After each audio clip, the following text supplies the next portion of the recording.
Welcome and thank you for hanging out with us. This is a special edition of the IT in the D Show. We are broadcasting over at the CXO Forum in the Madison Lofts in beautiful Detroit, Michigan. I'm your host, Bob Waltenspiel. Co-host this week, Erik Wille. You might know him from the CXO Forum. You might know him as the CTO of Cabinetworks Group. You also might know him from the Great Security Debate podcast. You might know him as an all-around great guy, but Erik and I are going to be doing this six-part series here at the CXO Forum. And a special shout-out, Randy Walker. Today he's going to be soundboard engineer instead of co-host producer extraordinaire. Actually, producer too. But yeah, you can find us online, itinthed.com. Do us a favor, give us a like on the socials, subscribe to us everywhere fine podcasts are sold. Without further ado, this will be a 6-part series. We hope you enjoy it and see you soon. Erik and I are still hanging out at the CXO Forum down in the beautiful Madison Loft here in Detroit. And we are getting just talking pizza and coney dogs. Talking pizza and coney dogs with everyone that's from out of town, because that's totally what my thing is. But we are joined once again from our friend Martin Bally here from the Campbell's company, and our new friend, which is Andrew Joycey. He's with Black Kite, and you're going to do a better job telling me what you do than me telling you. So, What is it that you do here? Thanks for having us on. Pleasure to be here. We do cyber risk monitoring, third-party cyber risk monitoring. So think about securing your supply chain, getting ahead of cyber risk detection and response, AI assessments for those questionnaires that everybody loves filling out and submitting to suppliers and third parties. We're trying to automate a lot of that and use a lot of AI to consume a lot of that. So let's dive into securing the supply chain. That's right.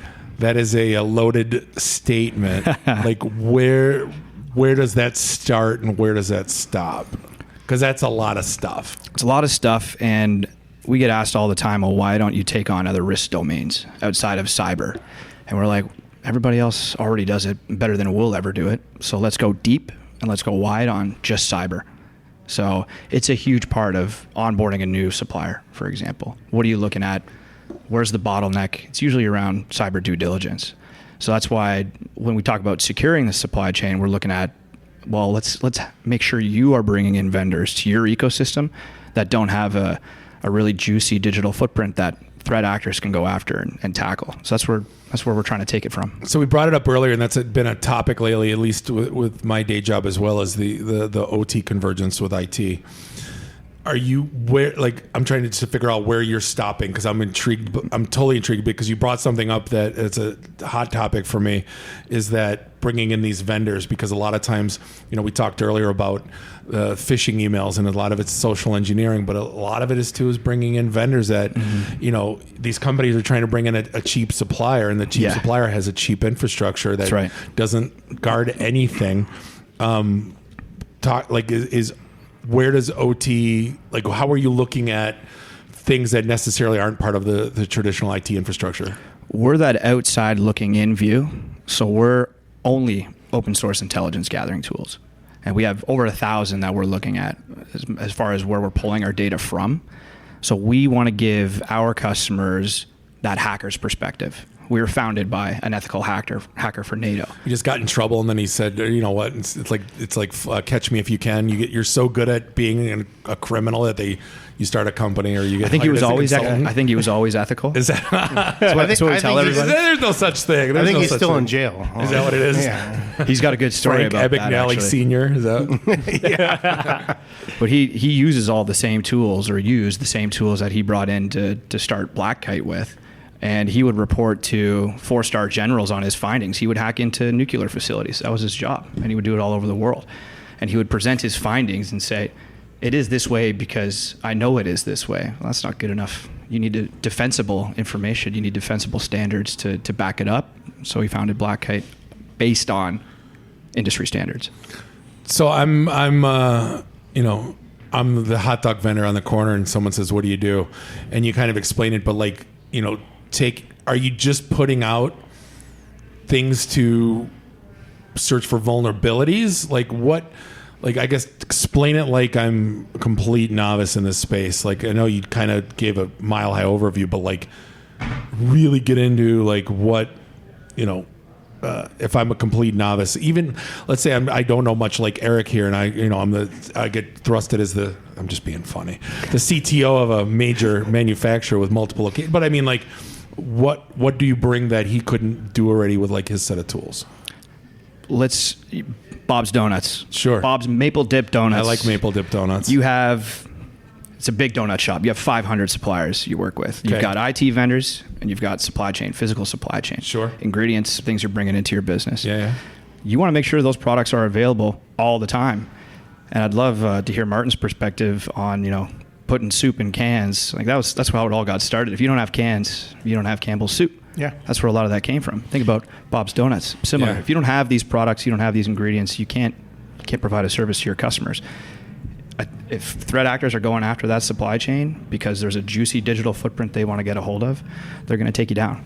And they're going to do it through your third party. So let me even give you from our perspective, right? How we looked at it is, if you think of like onboarding a vendor, what's the first part of it? Before you even get to the contract, it's like the questionnaire. Right? Yeah. Or what are you doing? Yeah. So like think of like automating that needs? with like agentic AI and just saying, instead of interacting with the person or sending a spreadsheet, go back and forth, person's just answering the questions with agentic, right? And then you can even query and say, I don't know what this means, so you have some kind of back and forth, so you onboard that, and then it's looking at some of the historical information based on other answers that vendor might have put in for other customers or other like certifications and that, so it kind of enriches that whole thing, speeds up the process. And then from like the outside in, you're looking at, okay, how well are they managing like their public infrastructure, right? Yeah. It'll go out and kind of scan and look at, they're not keeping up with patching or they still have these vulnerabilities. They're looking at information from maybe documents that they put on their site. Oh, it was created in this version of Adobe or whatever. Yeah. So it looks at kind of that stuff. A little bit like what like Security Scorecard and some of those competitors were doing. So it builds all that. Then it adds some enrichment from like, okay, what's the dark web talking about, right? What are the individuals? Are they chattering about, their credentials, some information, somebody's claiming they have information. So they kind of build this like a breach score, a ransomware score index, so all these different kinds of things, and it's continuous monitoring. And then it'll flag and say, hey, there's been stuff going on, or some indicators have changed. You might want to do some diligence on the supplier, right? So as a hacker, I'm like thinking, like now you got me thinking about, like as Campbell's, I think even though you get hit, I think people know that you are good, meaning you have the budget and you have the oversight to create an environment infrastructure that's conducive to being secure as good as you can.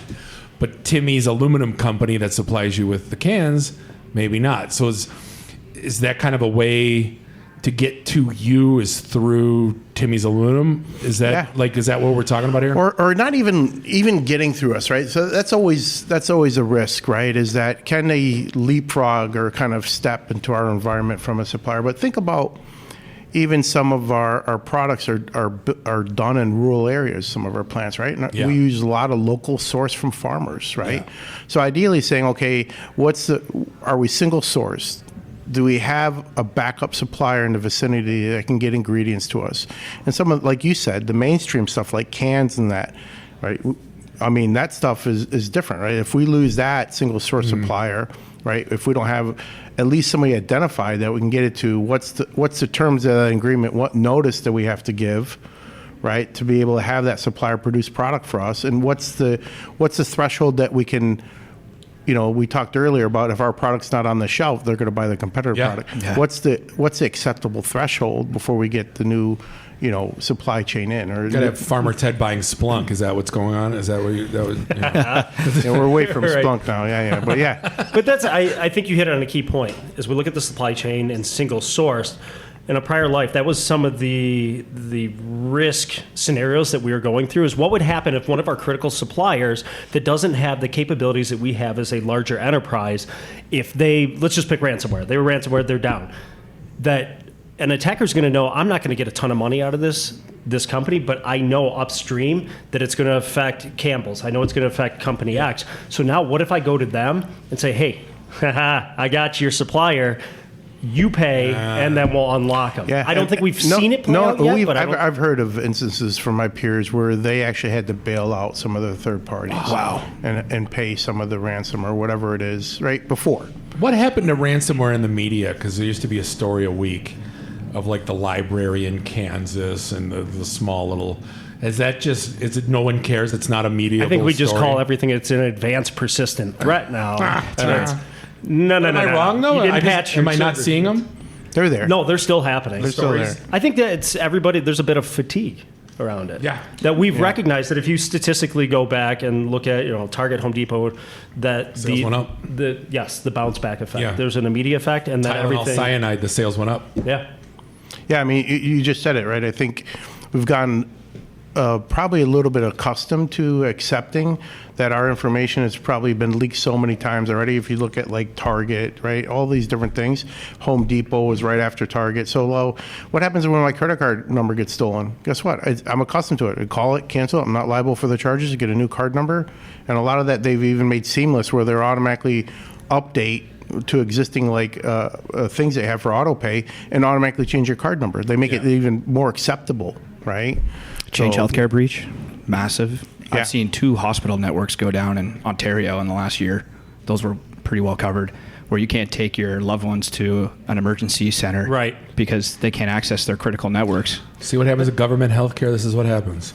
I'm being funny with Canada jokes. They go for days. That's right. But this is one of the biggest problems within supply chains, though, right? And what has been our lever all along? It's been, we're going to send you a survey. You're going to fill out that survey. Yeah, okay. Well, this supplier, while critical, is Chester down the street that's doing something. So he doesn't have an IT guy and filling this out. So the data I get back, it's not worth the paper it's written on. So what am I going to do? Okay, I could say I made some action, so now in litigation, am I really going to litigate? Is that how it's going to play out? But I think if we look at it, so the outside looking in is an indicator. Think about the conversations we've had with our kids.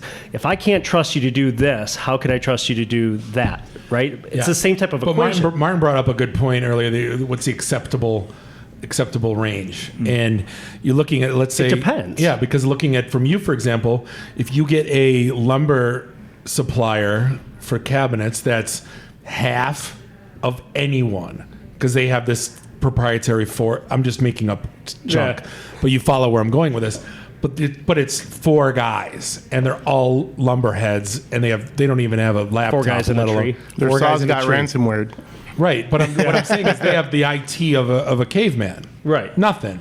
But as part of your due diligence before you brought that vendor on, if you could get a map of their digital footprint and see where the vulnerabilities might lie, you'd want that information to make an informed decision. Yeah. And if you still wanted to go cheap, you put the remediation in place ahead of time and you bring them in. I'm making allowances from a legal perspective in finance for, hey, there's a propensity this may happen. Because, this gets back to the age-old risk discussion. We may find a vendor where we go, there's really nobody else in the space, so we're going to have to accept that risk. We'll find some way to offset it. But at least you know how far you have to go with offsetting it on what the propensity is that something could happen. Erik, his backup plan is to be a lumberjack.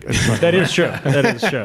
Sings a song. But like Martin, even for your case, is there not the acceptable use policy, but like for vendor onboarding, because you guys tolerances. You got to have thousands of suppliers.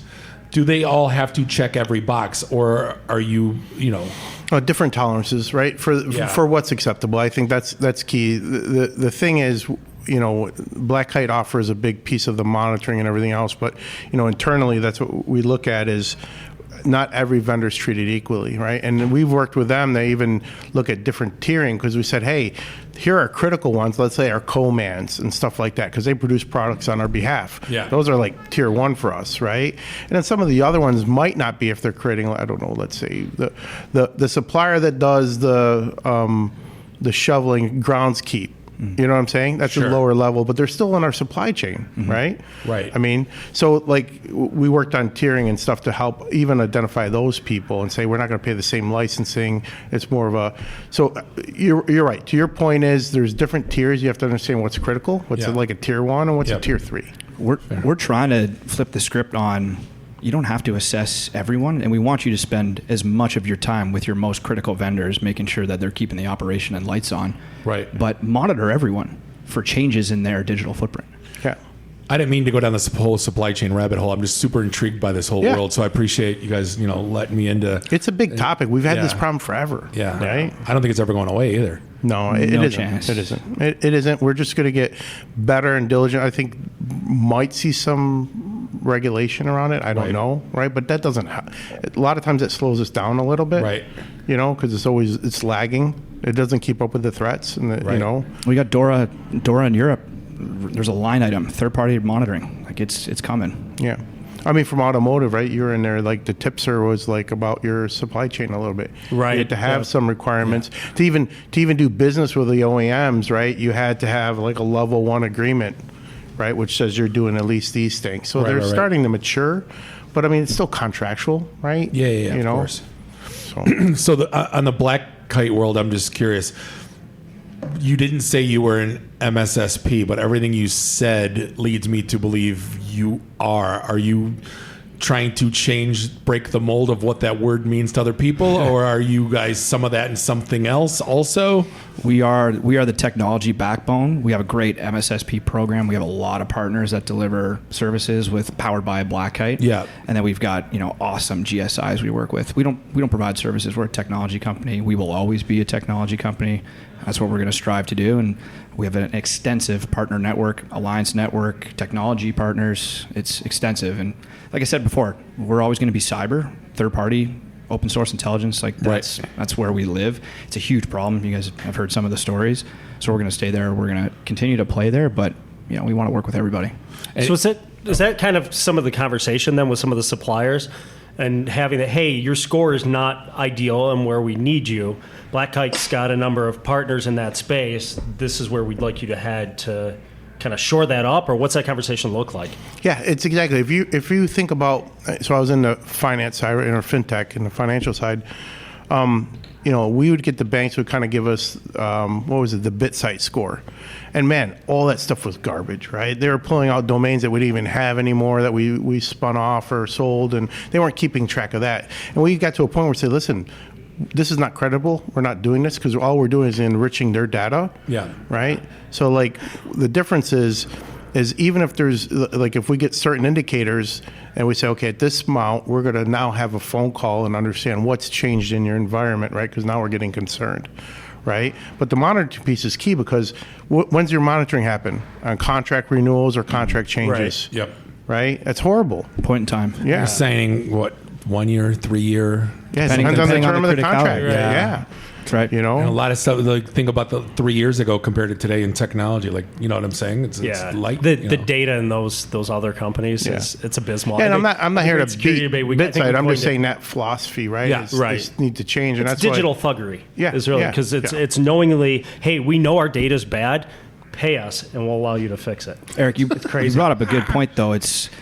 These vendors are like, we want our customers to interact with their third parties, and I'm working with a major manufacturer, and they've got a template email they send out to their suppliers in the spirit of cyber hygiene and working together and strengthening the partnership. Here are some findings. Can you work with us to make sure either one, are these irrelevant? Is it a honeypot? Do we need to know that? Right. Or two, did you know about this? And if you didn't, can we work together to solve that? And we're trying to help our customers broker those conversations. I don't hate that at all. I think technology. that's great. Yeah. I mean, that's a good thing they're being at least proactive about it. Oh, yeah. Yeah. And at least now, whenever they say they did it or provide evidence, the monitoring changes, right? We're getting a validation. Verify. Trust and verify. Yep. No, it's cool stuff. I mean, like I said, this is just one piece of, I think a lot more focus has been in supply chain, especially after, what was it, when we had the gas crisis? What was it with It's when Erik went to Colonial. the when pipeline. Erik went to Taco Bell last week. Is that where? Yeah, that too. Yeah. Oh my God. Gas crisis. I was vegetarian. We heard about that one up in Canada, actually. Cheap burritos, yeah. Yeah, keep your wildfires away from Michigan. Right, yeah. Ruining There was a lot of smoke in ruining our Boston air this week. Yeah. So are you using them to monitor yourself as well? So it's funny that when we introduce this, they ask us, what's our score? So for our next board meeting, we're going to show them our score. It was actually decent. So I'm like, yeah, I can show you this. Yeah, because I will say, a lot of green. taking a shot at BitSite security scorecard and some of that, but I will say one of those two saved us in a prior life that you and I might have both been at as an early warning side, that something that should not have been put on the internet made it to the internet and they caught it. So there is some good that comes from that. It's like like I said, I'm not bashing. I'm just saying the intent is to be the open source intelligence, right? The continuous monitoring, and not. The thing is, like, we're just in those environments before, and I haven't touched those guys in a long time. that older way of doing it where we're enriching their data, we needed the automation. We talked about agentic AI and all this stuff. We needed the automation in play, right? Right. Because it was taking our time up. That's the problem. Yeah, it's a big capacity play. We've known for the longest time we have to look at the supply chain. We have to look at our critical providers, but none of us had the team internally to. I'm going to send out all these surveys. All right, I got to get the answers. I got to read through all of them. Now I'm going to tally it. I'm going to create some fictitious score, and then I'm going to hand it off to procurement. That's going to go, hey, cool, thanks. We're going to go. We were going to go with them anyway. Eric, the security scorecard is like a political poll. If it's good, the way you want it to be, then you show it to everyone. Yeah. Right. And if it's not good, then you don't show it to the board. Is that how? Right. Yeah. Is that pretty much how it works? Yeah.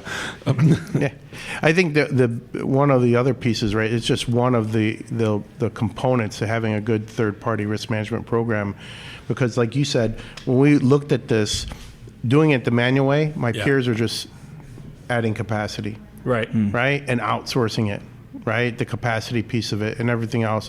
But it's still this manual. Now we went from like, it used to be 4 to 6 weeks, even up to 8 weeks to onboard a vendor. We're down to 2 weeks. Right. Yeah. You know, so I'm giving value back. You know, We hear a lot of that. And Yeah. I mean, your ecosystems, I don't want to speak for Campbell's, but a lot of our customers come in, 80% of their ecosystem are non-critical, but they're spending 80% of their time figuring out how to manage these non-critical suppliers. So if we can just give them a lens of a view of their cyber hygiene, fits within the controls you establish up front, that business unit can get an auto recommend for that vendor because, hey, we're not seeing any alarm bells, so let's just usher them right through this process. And we're seeing, auto recommending based on, well, they got the right score here, things look good here, we're not too concerned, right through. And then you're back to, okay, let's go look at some critical findings on some of our more critical vendors. See, this is like Goodfellas to me. It's like mafia. Like you got the third party watching you. Who's watching them? I'm just, Who watches the watcher? The AI. Is The that AI. what it is? Yeah, but the guy was a glue sniffer that wrote the AI. So build model airplanes. I'm just saying. Skynet. That's There you what's go. doing it. Yeah. Yeah, I mean, again, this is just a piece. I think we took a step back and rethought how we're going to do it. And they're a partner of ours, and they've been very pragmatic. Like we said, right, you guys had just one tiering license, and we said, hey, not every vendor is equal. And they offered up and started breaking it up. Yeah. And said, this makes sense. We're probably going to offer it to all our customers, right? And stuff like that. And that's what you're looking for in a good partner, right? Of course. Yeah, we're built on customer feedback, always. I'd be remiss if I didn't ask you craziest story that didn't make the press. Obviously, remiss all the names of anyone involved. Don't even do the rhyming thing like I do. Rhymes with Schmeneral Schmoters. I don't do that. Like one of the, you got any top of mind stories of like something you guys have thwarted, stopped, something crazy that happened that you got in the middle of? Totally. Yeah, I got a really good one. Names aside, but this was actually in a proof of concept with a manufacturing company. We were able to detect through the digital footprinting that we do, there was a ping coming out of Russia, and this particular manufacturer, when the outbreak happened, decided stopping all business. We're not doing anything out of Russia. But here we are in this POC, and there's an asset pinging that we're picking up, and they're like, stop the call. What is going on? We'll get back to you. Stop the call. A week later, they come back. They're like, can you actually help us identify where this is coming from? We're like, yeah. So we get on, we show them all the sources we use, showed him being one of them to actually pull this. And turns out there was a Russian telecom that was just pinging and making it known that there was this asset that belonged to this company in this region. And we got it completely shut down. We got it taken off our platform so that it wasn't impacting their score, and did all of that before they were even a customer. Jeez. Wasn't that a movie in the 70s? The call is coming from inside the house. Yeah, I was waiting for that. That's all I could thought about. That's one of them, yeah. Crazy. Awesome. Well, hey, Andrew, appreciate it. Spending for time having with us. us. Yeah. Black Kite, find them on anywhere fine security products are sold. Martin, always good seeing They you. have a website, yeah. We do have a website. Yeah. We do have a website, yeah. Google it. Yeah. Google it. There you go. People use Google anymore? I don't know. What is that? Bing it. Straight to Yeah, I don't- AI mode. Bing it. I use Yeah. Perplexity. now. DuckDuckGo it. Yeah. Yeah. I'm using ChatGPT for Anyone ask Jeeves anymore? I don't know. Actually, I think it is still around. Is that Yeah. a I thing? don't- Oh, God. Still paying for that domain, eh? Randy, I'm uses still it. using my Gopher service, man. All right, thanks, guys. Thank you, gentlemen. Appreciate Yeah, it. great to be here. Thanks, guys.